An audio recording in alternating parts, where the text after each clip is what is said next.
Welcome to the Mompreneur Space live show podcast, where our host, Kenneth Chu, interview inspiring moms from around the world so that you can learn how they overcome their challenges and struggles as mompreneurs. Today's guest is none other than Shellie Hunt, who is a global entrepreneur, business strategist, international motivational speaker, trauma expert, author of the Success is by Design series, TV executive producer, and the founder of Women of Global Change. In this episode, we will be talking about Women Do Change the World. Shellie will be sharing on how she overcame her challenges and struggles. Without further ado, let's welcome Shellie.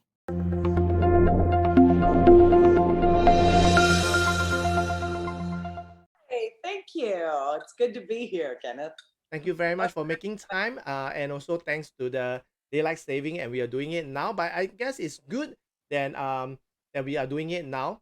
Like before this, we have the warm up. We start to have a chat and stuff like that. I think it's good to have a common ground. And really thank you for making time. I know it's very early over at your end. It's like, is it 6 a.m.? Yes, it is very early Wow. here. Yeah, and really appreciate that, because I know that you are normally not up that early, right? Okay, so thanks a lot. And before we start, right, in fact, there's a tradition that every guest get to answer the question of the day posted by the previous guest before we can officially start the show. So are you ready to receive the question of the day posted by the previous guest? Sure, I have no idea what it is, but I guess I'm ready. Yes, and this is the fun part. So the question of the day is, what is the one thing we can do to get closer to our goals? Okay, so what is that one thing we can do to get closer to our goal? So you have your answer with you? Sure. Can you share it with us? Absolutely. I think the one thing that you can do to get closer to your goal is one step every day. And I know this sounds funny, but it's kind of, how do you eat an elephant? One bite at a time. And so it doesn't matter if you're working a job, and you're wanting to transition to be an entrepreneur, but one little thing a day adds up. And so, I think the two biggest things is always look exactly where you want to end up. Don't be afraid to go bigger in your mind's eye. It doesn't hurt anything. And then the other thing is one little step towards that goal. Maybe it's the name of the company. Maybe it's, what am I good at and what do I love doing? When we meet what we're good at and what we love doing, and we find that sweet spot for ourselves, we get infinite energy to complete tasks. So even if we're in the middle of a work job, and like I said, and we're going to transition. So I think it's do one little thing a day Wow. on your list. One little thing, and it really does add up.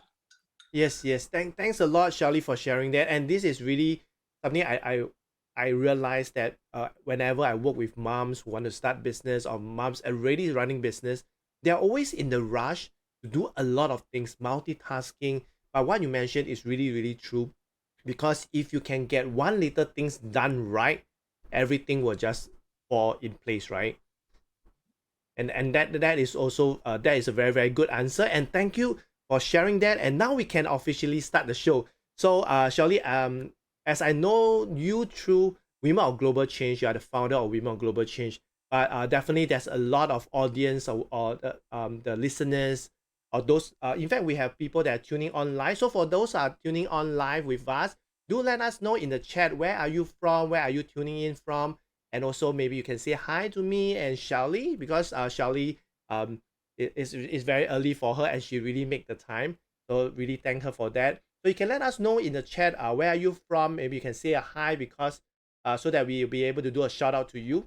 And before we go to the audience, right? Shelly, can you do a short introduction of yourself, especially for those who are seeing you for the first time? Share with us, where are you from, and currently what are you doing, and what started you in this entrepreneurial journey? Where am I from? I'm originally from the East Coast of the United States, and now I live on the West Coast in Southern California. How did I start? What made me start? What made me start is I was a single mom. from the time I got pregnant with my daughter to now. And I decided that I wanted to control my own destiny, and I wanted to be able to control bigger money in my life and have more liberty in my life. And that's really what it was. I was working a corporate job, and saw that there was only so much money I could make, and I was scared to walk away because it was a normal paycheck. And so I had prepared myself to transition out of it and to become an entrepreneur. And like I said, I was a single mom, but I had my biological daughter, and I adopted 2 more. So I was like a single parent with both. So I ended up with raising 3 kids, by myself. And people would say, how do you do that? You must be busy. You must be this, you must be that. And so, I just decided I wanted to be able to leave more of a legacy, not just of myself, but as a functioning and flourishing mom. Because it's one thing to be a functioning mom, but it's another thing to be a flourishing mom. And there's so many bonuses to that, but that's really what made me start is, I said, there's only so much I can earn, and there's only so far I can go in this company. And I'd like to have more control over my destiny and my work times and the things that I'm doing. And I think the other thing was, especially with the transition, and I know this probably isn't what you asked, but I'm going to throw it in here. As a mom, sometimes we feel really guilty, going, am I going to be spending less time with my kids? Am I going to, I think that there's this exchange of, there was this fallacy that was on my plate, and it was called, I can't have a really successful family and a really successful business. You don't have the best of both worlds, right? Yeah, and I have to pick between one.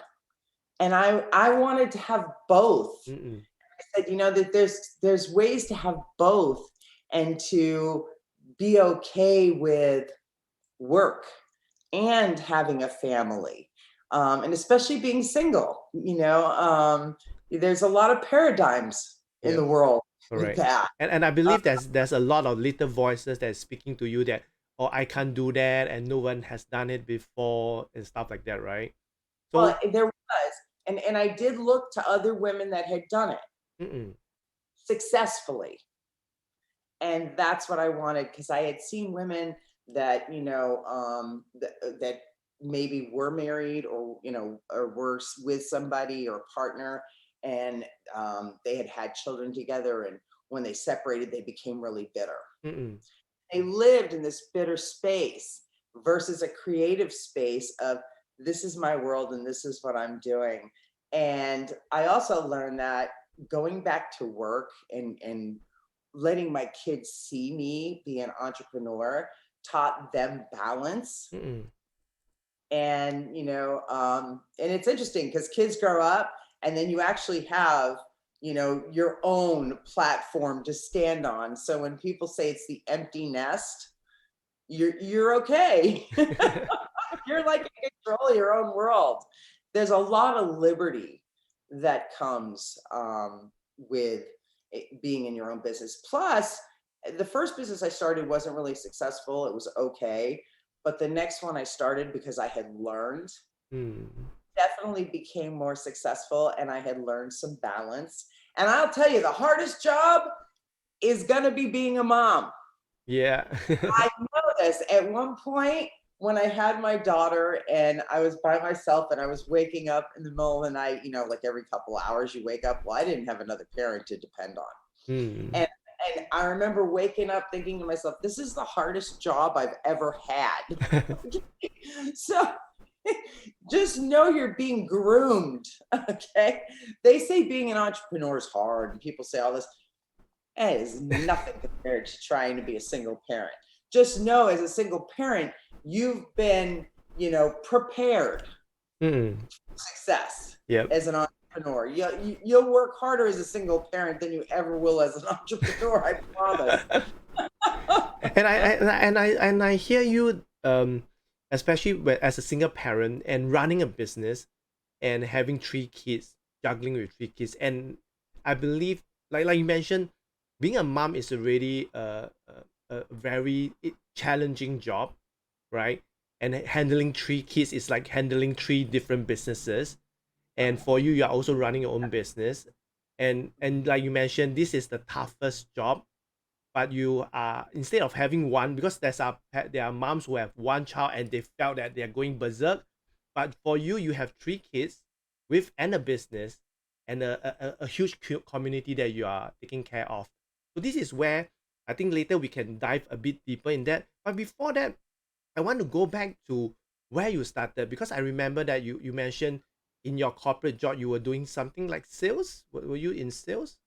I was doing sales, and I was also teaching and doing a bunch of different things in as far as leadership and doing leadership trainings and things like that.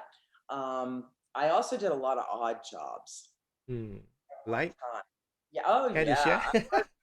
Oh yeah. I worked in a factory at one time, stuffing feather blankets. Were you a mom already at that point of time? I was just becoming a mom. Yes. And then I transitioned into corporate America. Oh. But yeah, no, I had a bunch of odd jobs. And how did you go from odd jobs to corporate America? I found what I was good at, and what I was good at was people. Mm. And so, if you identify what you're good at, and then you identify what you love, and sometimes I'll tell people, make a list. What are the things that I love? And and they go, what? Okay, well, let me think about that, right? And it's funny because we could think about the things we don't love and our goals like us, Yeah, right. Absolutely right. Right? So think about the things that you love and outside of the box. So it's not just, you see with these blinders on, well, I just love this in this industry. You say, well, what do I love? And you make a list. I love gardening. Okay, I do. What else do I love? I love people. What else do I love? I love children. What else do I love? I love education. What else do I love? Right? And I just make this list. I love decorating. What else do you love? And I'll tell people, carry around a little tablet or something, or your phone, or whatever. Notebook. Sit there for like 3 days and allow it to be in your head and just keep writing it down. What do I love? I love doing this. I love doing that. I love doing this. Then sit down after you've done that for about 3 days, because your list, what will happen is your mind will stop. Yeah. And your mind will get going again, right? If you keep playing this game with yourself, then all of a sudden your mind... More and more things is flowing out, right? Exactly. It's like opening a faucet. Yeah. Right? At first it comes out a little slow, and then it just starts coming. Yeah, and that is how I felt whenever I talk to you. Because whenever I speak to you and we talk about something, you just say something, it just open up my mouth, and it just and everything just flow out by itself. So, allowing yourself that space. And then the other thing is, after you've done that, write down, what am I good at? Okay, so here's your second list. What am I good at? And I go, well, I'm good at events. What am I good at? I'm good at people. What am I good at? I'm good at being creative. What am I good at? I'm good as a visionary. What am I good at? I'm good at organizing my home. What am I good, right? Like, same thing, just like you just did with what do I love? Okay. Then take a look at both those lists. And what you will find is a sweet spot for yourself.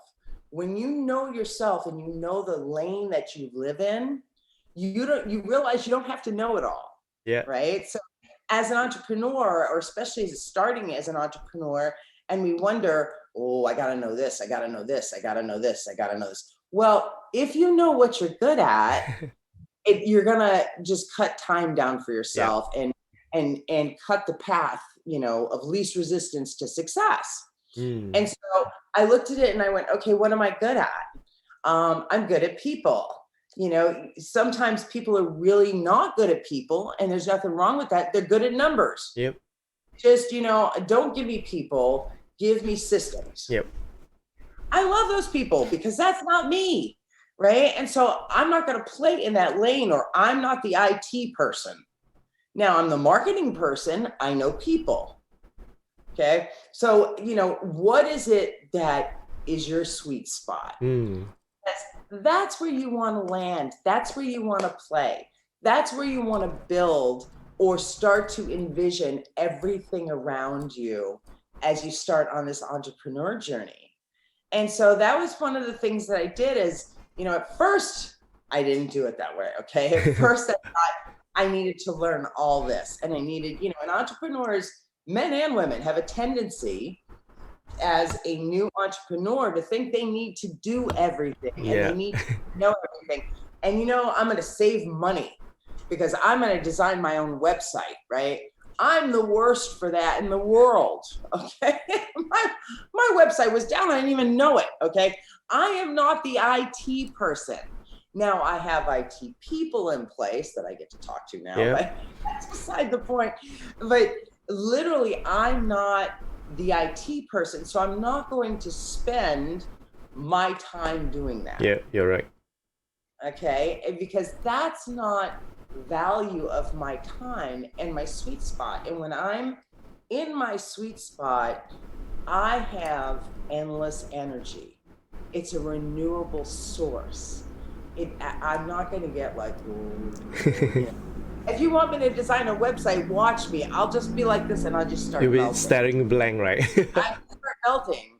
It's like, this is not my gig, right? And so knowing that is a real key for you to start. Women of Global Change started because I had my daughter and I ended up in a village. I was working in Fiji, actually. And I had been brought into Fiji, and I brought my film crew in there, and we were doing some work. And I said, I want to get out of the hotel. I want to see how everybody lives. And I'll never forget, I went into this village and nobody wanted to take me there. The driver's like, and I go, no, you're going to take me. And so he took me to this village, and I got out of the cab, and my assistant was like, what are you doing? There's like, it was a little village, and you could see that there was an outdoor area that was covered in netting, like mosquito netting, and that's where the children slept. That's what I later discovered. They lived communally. They were growing ground food to survive. There was very little business monetary exchange. However, they negotiated with each other when they were growing ground food. Okay. And I know we were talking about this before we came on here, and that is they had some knowledge of exchange and negotiation. And so even with how they lived, there was some foundation of exchange and knowledge. And so anyways, as these children came out and I'm sitting in this village, I'll never forget it. My mom was in the United States with my daughter. And I remember her calling me going, how's it going? And I'm in the middle of this village, and I just started to tear up. And I said, this is my responsibility. I said, there's not enough I could do. Oh my gosh. And I was like in tears till I started to realize that no matter how they were living, there was knowledge, and it was bringing it out into a monetary exchange out in the world. But I just knew at that moment in time that the people, my journey, because I literally grew up under a house in Boston, Massachusetts, with one pair of shoes at a time. And so when people look at me and they say, well, what do you how do you understand what we're going through? You're successful. You have money now. You have this, you have that. Notice I said now. Okay. People don't always look back to see where you've been.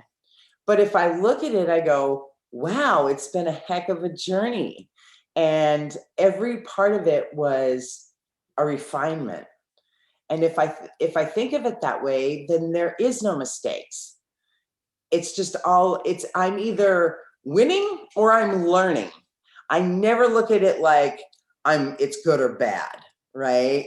Or it's right or wrong, or, oh my gosh, I messed up over here. And let me tell you, there's times you mess up. And if we didn't mess up, or we didn't have things that happened to us, we wouldn't learn as much. And so anyways, I just felt when I was in that village, getting back to the village, I'm sorry, I know I'm going off over No here. worries. I think it's good to understand a bit more about you and what you are going through also. And so I want people to know that, that look to other women. But when I was in that village, all I know is I knew I had some really great mentors. I had some really great networks that I had developed over time. And I said, wow, if I can bring this awareness,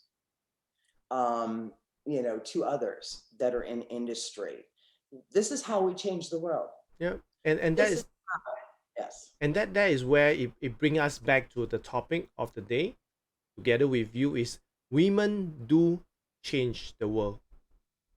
It's like really women do change the world, because from your story itself, it just demonstrated that you are also, and that's where you founded Women of Global Change. And I remember that you mentioned that when you first started, it was not just you, right? There was a few people that was like co-founding this Women of Global Change with you. Absolutely. It was men and women. And it was really important that I felt that men were incorporated. And especially because here we are as women, we are half of the population of the face of this planet. And we need the other half as we work in unison. And I always saw it as making a difference in the future. Because every time we go to it's us against them, we're causing a divide. And truly, it takes an incredible man to support strong women and to support women in stepping out on their own. And it makes a heck of a difference. We need all of us to make a difference on the face of this planet. And so, yes, and we have gentlemen like Clinton Swain, and we have some other gentlemen that are just, they're part of our ambassador team, and they're part of our international team, and they support women and they see the value. We as a planet, I believe, every time we reach out to another woman and we teach another woman in business, or we teach another woman how to come up in the world, and we reach out to each other, we're making a difference on the face of the planet bigger than we know. Like I said, we have half the planet. That's us. And we run over 80% of the money. So, and what do I mean by that? You go, well, women aren't entrepreneurs. 70+% of I think it's like 73% of the planet that live in poverty are women and children. So, well, then how does 80% of the planet get run? Women, maneuver the money because we're the buyers. Yep. We are the buyers, or we're the exchangers. If I go all the way back to the Fiji village, they knew negotiation, even though they didn't understand monetary exchange, because they were just exchanging goods. And, I see it in Africa. I see it all over the world, that every time we empower another woman, she educates another woman. It's proven that, those stats are proven that women that start to come into their own companies bring in other women. Yep. And for me, it was a major deal, because having children and being single, I was an example for my kids of what is healthy, what is balance. I didn't want to choose either or, have a career or be a mom. I was like, I want both. I want to be able to expand out into the world as myself and as a mom. And in the beginning I felt guilty. Why is that? Why is that so? What? I did, because I was like, the kids, I'm not here every minute. Oh my gosh, blah blah, da da da da da. And the what played in my head. Yeah, the voices, the little voices. Oh yeah, or what played from other people. Mm. You should be married. You should have a partner. Yeah, the society, right? I'm so sorry. What are you sorry for? Yeah. This was my choice. Not like I chose to get pregnant with my daughter at that time. I didn't. But I was. So it was what Yeah, it was. it's a decision, and I guess you pointed out something that a majority of the people, especially moms, they are very carried away with people, how people thinks of them, how people judge them, how people talk about them. Like you mentioned, like you are a single parent, so you make that decision. There's consequences. You accept it. You be accountable for it, and you can manage that. And furthermore, you have 3 kids, and you run And business. I laugh about it because here's my mug, right? Yeah. It says, I'm a mom. What's your superpower? Yeah, I like that. One of the things that I really came to realize is, as a mom, well, first as a woman, we naturally are natural entrepreneurs. We multitask, and I love men. Please hear me. I do. Yeah, I know that. I do, but we multitask because our brain is wired different. And one of the things, a mom can come in and one of my kids would go, "Where are my shoes?" Yeah. And I go, "It's on the steps, the third rung up to the right." You can be so exact, right? Go get your shoes, right? And what I realized is, because we don't miss much, and because we do multitask, and think about it, even in the morning, as a woman, they say a woman thinks, I don't know how many, it's like over 10,000 thoughts by 10 in the morning, than a man thinks. Yep. A man will go from A to B. This is what I'm doing today, right? That's how his brain is wired. A woman will go, okay, well, what am I going to cook for breakfast? What are they going to wear? Oh, your shoes are on the third rung of the stairs. And, oh, I got to do this. And then I got to do my errands. And then I got to, it's how our mind works. And in fact, I watched this documentary about this neuroscientist. He talk about women's mind is like a web, like even it's like a spider web. It's all entangled. It could be like lunch is here, the car is here. It's all linked together. But man's mind work like boxes. Yeah, very direct. Yeah, very direct, and we can go all over the place. Which, once I realized that, and I realized that that was one of the keys to success that I was starting to apply to my business and starting my business, it really kind of gave me a little relief in some ways, because men definitely see things linear, but we see things wide view. Yeah.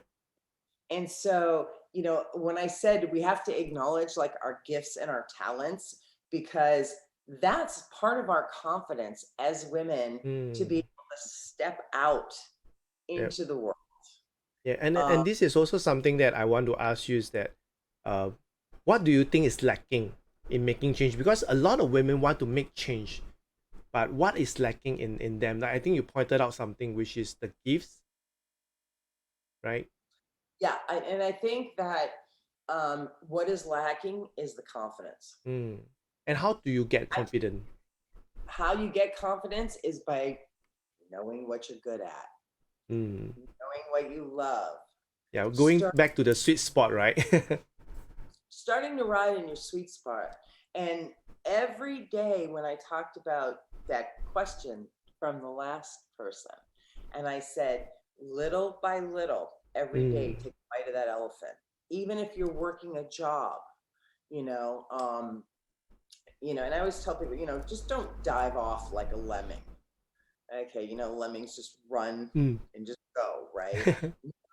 No real thought. Yeah, let's They go just ahead. run.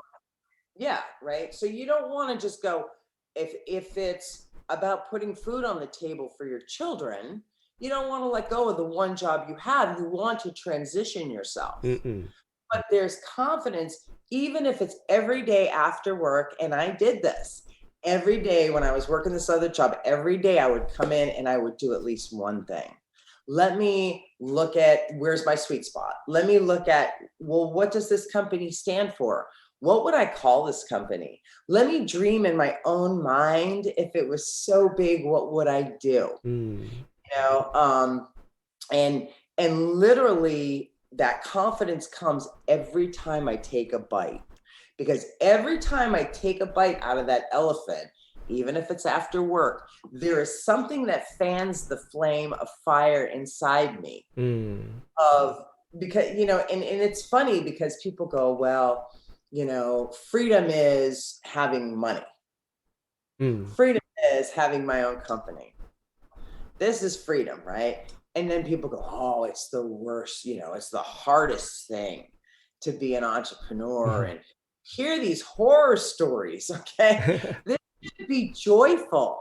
This doesn't have to be painful.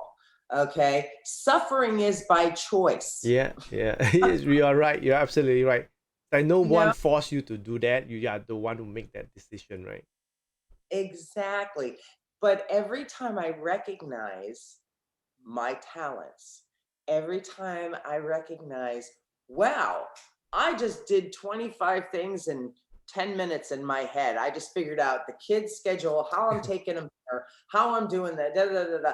Every time I recognize those gifts and talents, and I'm not just taking them for granted and kind of pushing them to the side. Every time I come home from my job and I'm planning my new company, then I'm gaining confidence. I'm gaining ground. Now, even if you make a mistake, and we were talking about this before, right? Yeah. I'm either winning or I'm learning. Mm. There is no mistakes. And sometimes There's no as women, losing, right? yeah, there's no losing. As women, we can get really hard on ourselves. Yeah, you are And right. sometimes we're harder on ourselves than we are on others a lot of times. And that goes with our thought process too, because we can definitely tell you what didn't work. Yeah. But it's also acknowledging, well, what did work? Mm. And I think you nailed it on the part where women tends to be very hard on themselves. They always beat themselves up for, like example, you were saying that, oh, I'm doing 29 things. I'm getting 29 things sorted out. But there will be women or anyone that will be thinking, oh, 29 is not productive. It's not enough. I should go for 50. This is not my utmost potential. But if you look back, right, who is pushing them?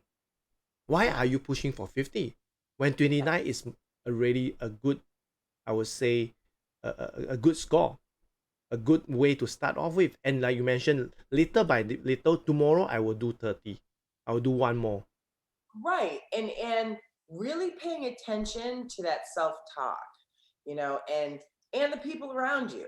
Yeah, I mean, influence. sometimes it's family, and that makes it harder, right? Sometimes it's family looking at you going, uh, you have a secure job over there. Why would you leave that job? Yeah, I always get that. You have 3 children to feed.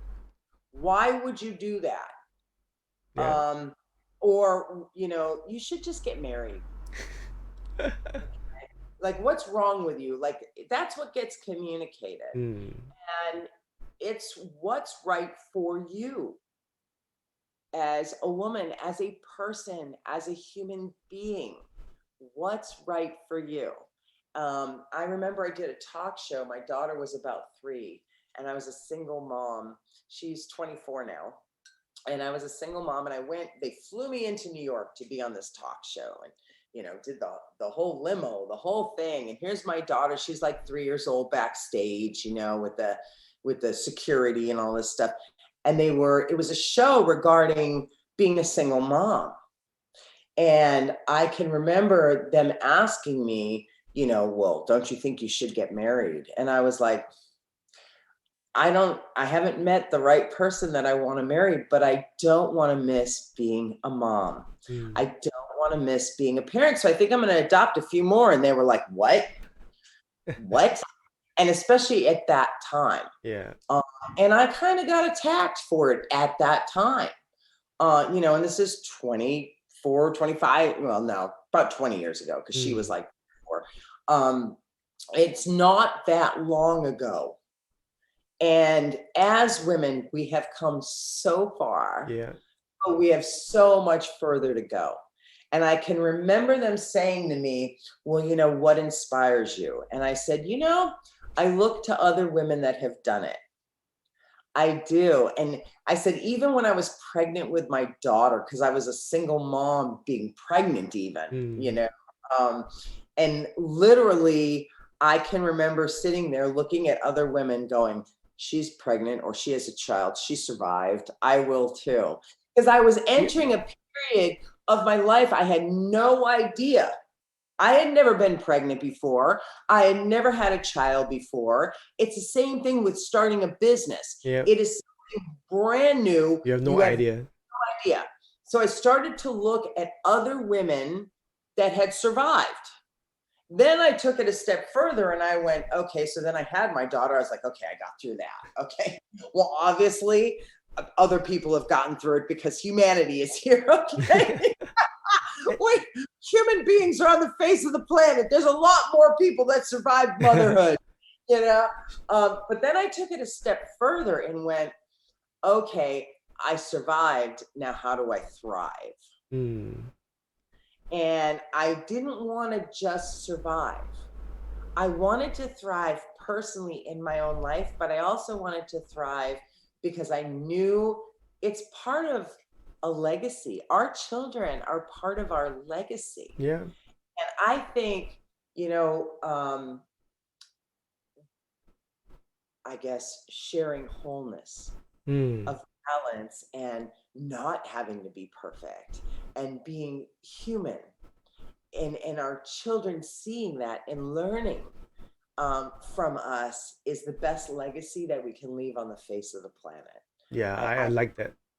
Yeah. It's very, very true. I think, but one thing I'm curious is that what makes you think that you want to look for people who has been there, done that? Who planted that thought in you? Was it from your upbringing, your parents, or someone else? Because that kept me curious, because from at a very young age you have this self-awareness that you know what you want to do, and you can even go towards that what you are good at and what you love. How do you get all these things into your head as a young woman back then? um I had some influences in my life. My mom was a single mom. Hmm. So So that she's a living testimonial. yes, she really was. And she did a little different. Like, she was definitely, I'm gonna burn my bra, era in America. She literally entered into a man's realm in the Hmm. workforce, and took on, I guess she took on a more masculine role Hmm. to meet the times. Yeah. And I know for me, I wanted to have both. I was like, I really want to be a feminine leader. Hmm. I want to be a woman. I don't want to have to be a hard butt. And I won't say the A word. You know, I, Is and I it wanted. because of her that's why, because she's on the masculine, and you kind of like balance it with the feminine because you have seen enough of masculine and say, hey, I need the other side of it. Is that so?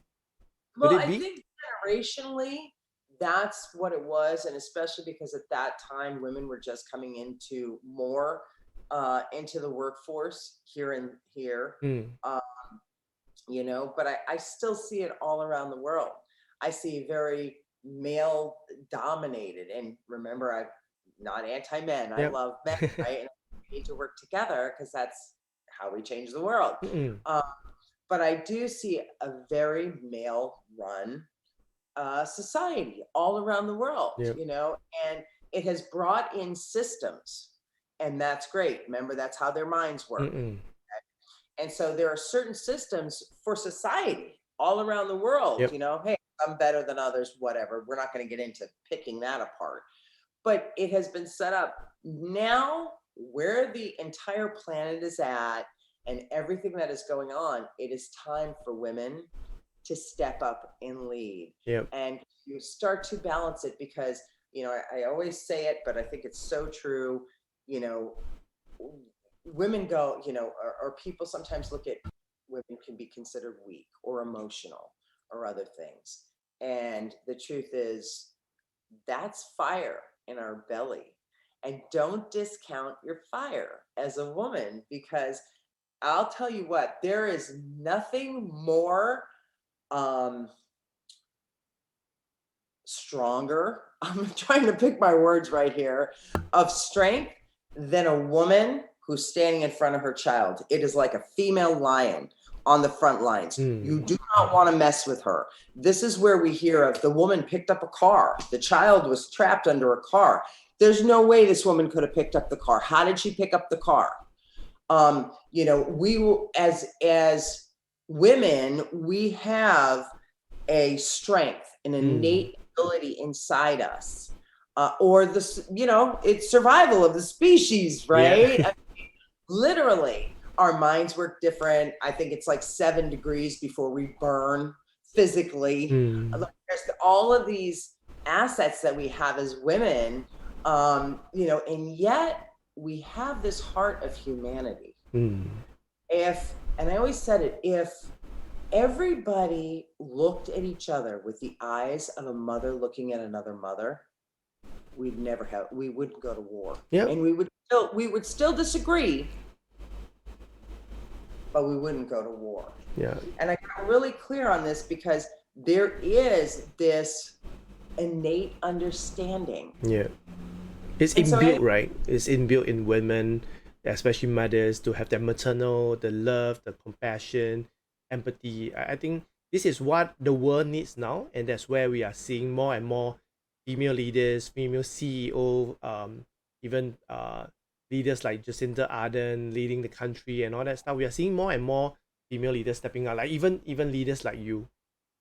And it's interesting because, if you looked back like even 15 years ago, a lot of the media, even worldwide, and just kind of the overview of things, was women were each other's competition. And, we were kind of pitted against each other. We didn't start out that way. If you go back hundreds of years, we didn't start out that way. We would be like, oh, we're all raising the village, right? Yep. And then, you kind of fast forward a couple hundred years, and the next thing you know, we're kind of pitted against each other. Even with the slang sayings, oh, there's only a few good men in the world, you better find one. And I'd say, you know what? There's only a few good women and they're looking for us.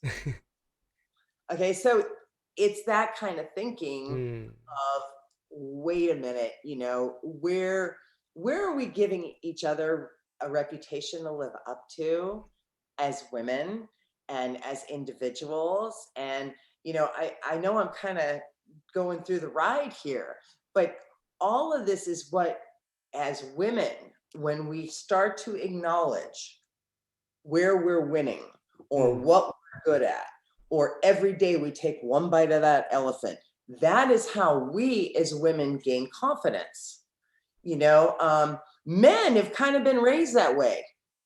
They have no problem going, I just won. Ha, ha, ha, ha, ha. And women were kind of like, did I win? I hope I won.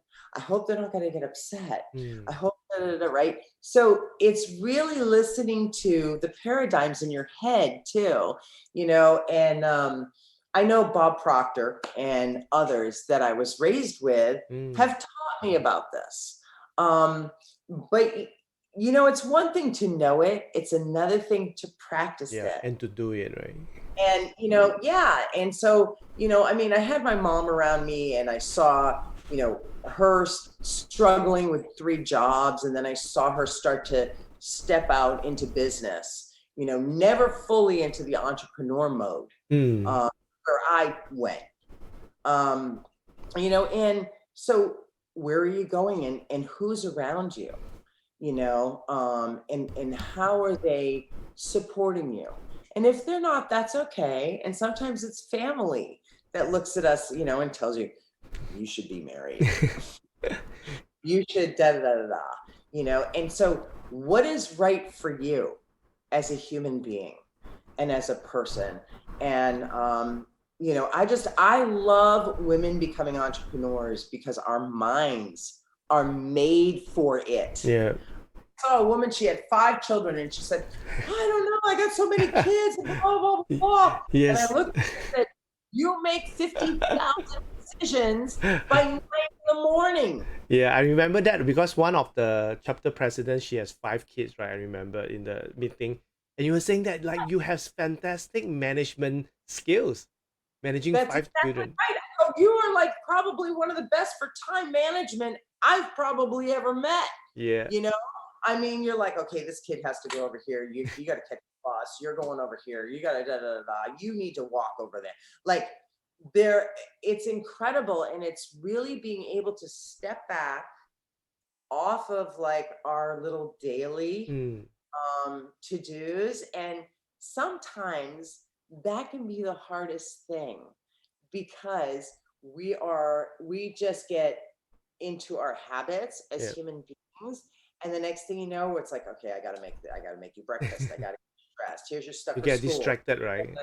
Right, and this is what our routine becomes. And so, one of the things also as women is we're really good at routine for other people. Always caring for other people except themselves. Right.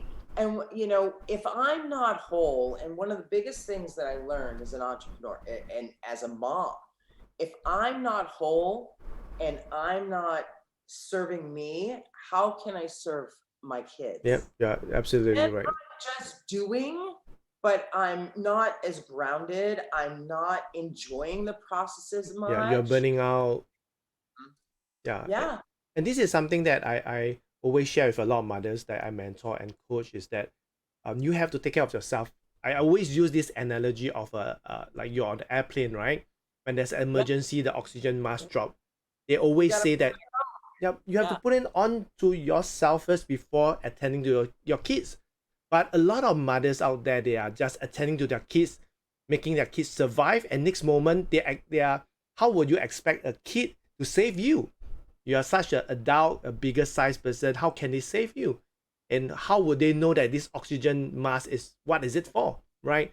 So that's why I always use this analogy to share with them that it makes total sense, and they realize that they need to save themselves first because they are the captain of the ship. If they are down, the whole crew will just go all the way down. And this is what I always share that. Yeah. Yeah, you're absolutely right. And I've heard that story. I love that. You put your own oxygen mask on first. Yeah. And sometimes it's, like I said, we get into this habit of, get up and make their lunches and do this and do that. And we get on that. I get that there's some of that goes on, because we do have things to do every day with, our kids. But what kind of example, first off, are we setting for them? This is our legacy. Yeah, but I think this is also one part when you talk about what example are we setting, what kind of role model are we setting. This is something that a lot of time parents, especially mothers, they I do not know whether are they aware that whatever they are doing, their kids are duplicating, they're following, right? Automatically. Okay, here's a really good thing to do, and this is hysterical. Okay, I've done with my kids. From time to time, I would say, okay, I'm going to do you for 2 minutes, and then I want you to do me. And what I meant by that is I'm going to act like them. And then I ask them to act like me, and I sit back, and the hardest part is not to correct them. But just to hear what they say. One time I had my daughter do it, and it was when I first became an entrepreneur, And she was like, I'm a juggling clown. I'm a juggling clown. And I was like, huh. And I Interesting. go, that's what she's seeing right now. Is I'm like, hello, hello, hello, hello. Right? I like that. Yeah, well, it was really honest. And other times, and I've had friends try this with their kids, and it's really hard sometimes not to go, I'm really not like that. Okay. But you're seeing through their eyes. Yeah, their lenses, right? You really are. Oh, I'm busy. I can't talk to you right now. Or I'm this, or I'm that, or I want to make cookies. Like they literally will imitate you, and then just listen to it and don't correct them. That's Just a very go, good exercise. oh, that's how I'm being. And I would do it from time to time. And sometimes it was really funny. I have to tell you, where I went, oh, that's how I'm showing up through their eyes. And it was a good way for me to check in on where I was at. I think one of the God-given gifts to me was my daughter. I never would have ever wanted to have missed being a parent. This is like out of, life's benchmarks. This is a life benchmark. It should be a joy and honor, a privilege, to be able to do this, not this just drawn out, tiring task. And I think it's how we approach it. I remember another time where my daughter said to me, Mom, will you have a tea party with me? Yeah, Cheyenne, I'm busy. Okay, I got to do these 3 calls and this paperwork, and then I'll be with you. And then I did my 3 calls and I did my paperwork and I sat down, and I'll never forget, she was little, maybe 5 or 6, right? And I'm sitting there and I'm on the floor, and she's on the floor, and she's got the tea stuff set out. And, she's like all ready for her little tea party. She's even got cookies and everything. And she's sitting there with her tea, and she's like, okay. And I'm sitting there and I'm sipping my tea, and she goes, Mom, be with me. Presence. I was like, I'm right here. She's like, Mom, be with me. Well, no, because how does my mind work, right? My mind is doing all of these, like the business work, whatever of what I need to do, what I haven't finished, that the house needs to be cleaned, whatever needs to be done, right? And I'm missing the moment. Yeah, you're right. And it's not just the moment with my child, it's the moment in my life. Being 100% present for them, right? And yes. And so she kept going, be with me. I was like, I'm here. I'm here. And your soul is not there. What I realized is I wasn't. And then what I realized is, as I had all the kids and they were younger, I went, wow, I only have 1 8 over here with this one. I only have 1 7. The realization, right? I only have 1 10. And it goes by fast. Now I wasn't a baby person. So when I had my baby, I was like, I don't even know what to do. It was like startup entrepreneur, right? I was like, I don't know. I called my girlfriend. I said, I gave her her first bath. I don't know if I did it right. She was like, did you drown her? I go, no. Is she clean? I think so. Well, then you did an okay job. You're good. Yeah. You don't have to demand too much of yourself, right? And at the same time, when I look at the time, wow, time really, really flies, and really love to have you to share more.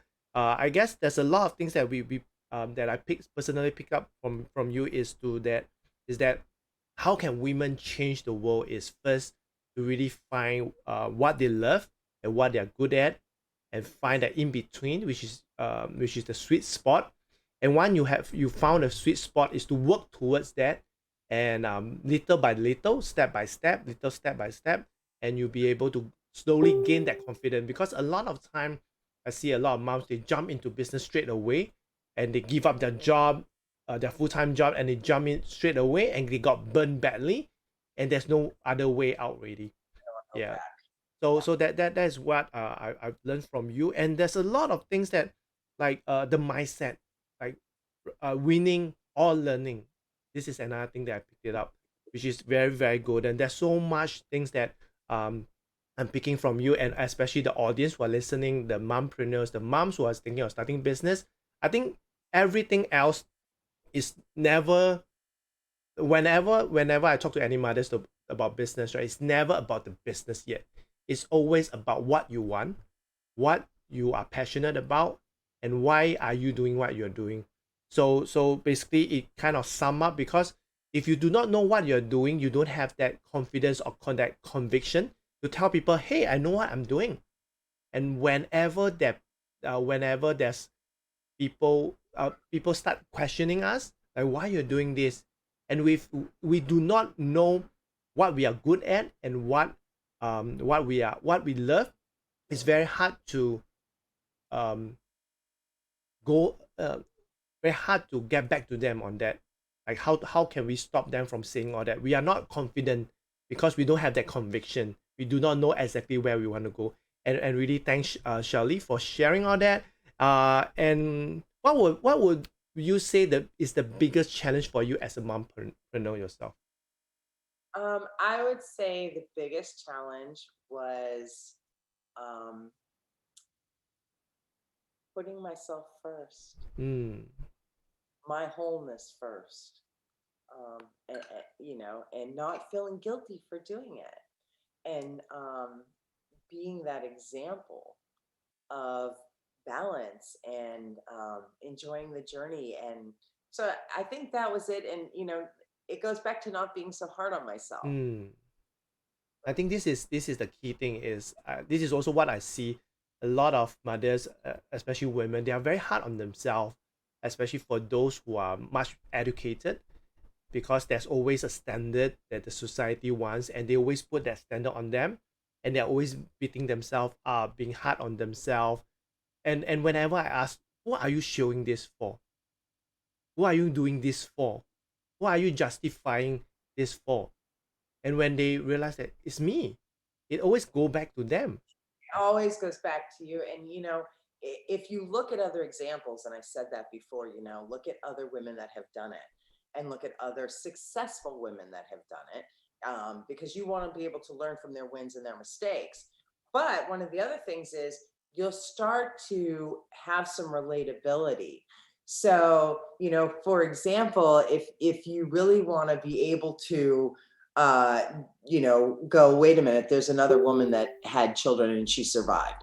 There's a woman that started a business, because in your head, just know there are women that have less education than you that have had great success, Yep. millions of dollars. There are women that have had, that were taller, shorter, wider, skinnier. They have money. They don't have money.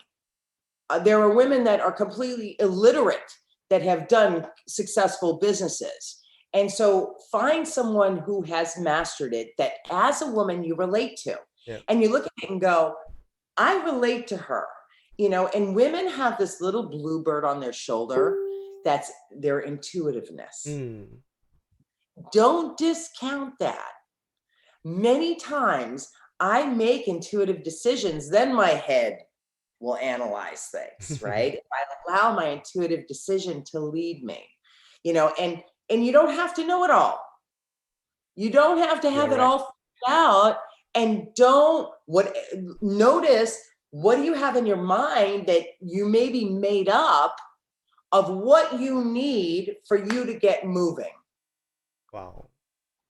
That is golden. And this is great advice for those who are still sitting on the fence whether they should start business or not, is to really get it out from of themselves. They don't have to figure it out immediately. They will just figure it out along the way, right? So thanks a lot, Shellie. And maybe for the audience, how can they get connected with you to find out more, or maybe connect with you? They can go to the Women of Global Change. They can also find me on social media under Shellie Hunt, SHELLIEHUNT. So I'm on LinkedIn, I'm on social media, I'm all over the place, but I thank you, Kenneth, because I am so excited every time another woman steps into being an entrepreneur and leans out we are making a wave of Yeah. positive progress, and the world is waiting for women leaders right now. And honestly, you have nothing to lose.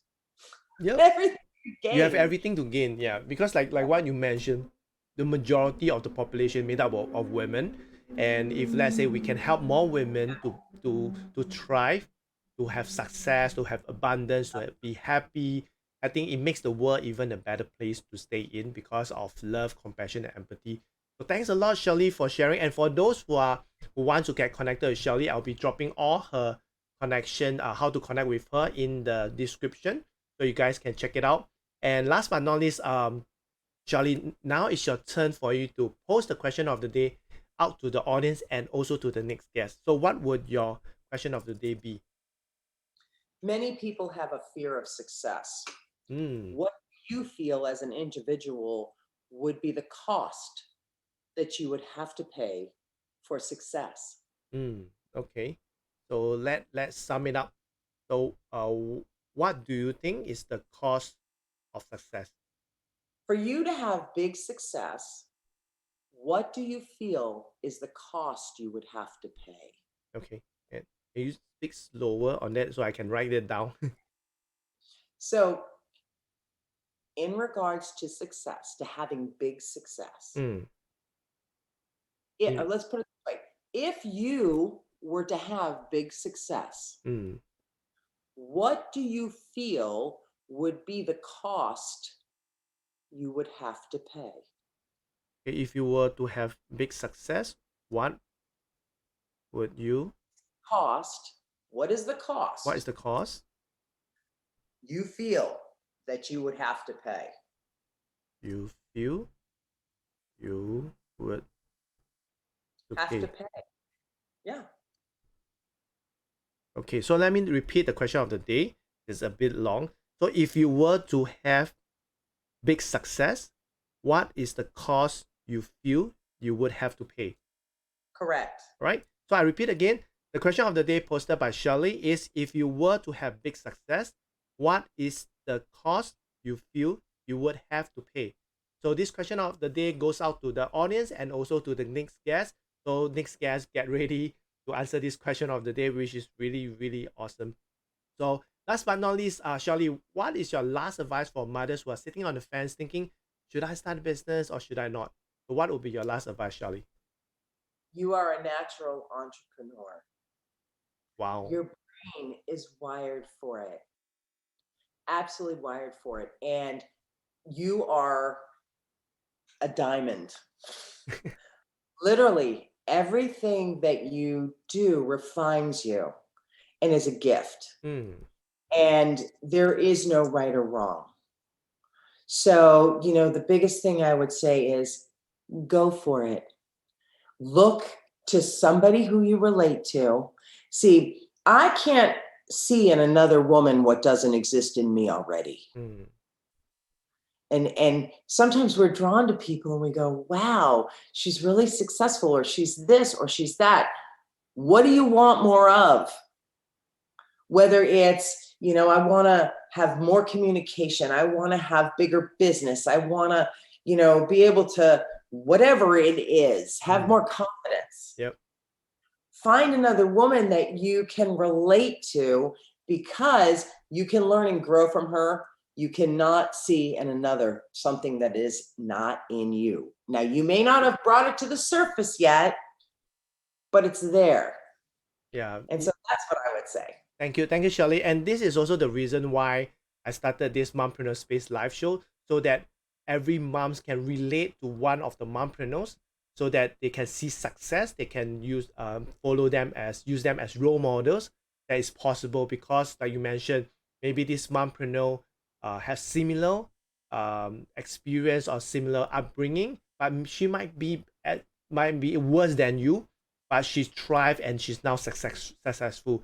So that became that good testimonial, that living testimonial for you to know that, hey, if she can do that in that kind of scenario, I can do that too. So this is also the reason why I've been loving this podcast, Mompreneur Space Live Show, and I always love to learn from all the mompreneurs of whatever their wins, whatever mistakes, because this will help a lot of moms, aspiring mompreneurs, to have a good start, a good head start into their entrepreneurship journey or anything that they want to do to change the world. So once again, thank you, Shellie, for sharing so much golden nuggets, so much gem, diamonds.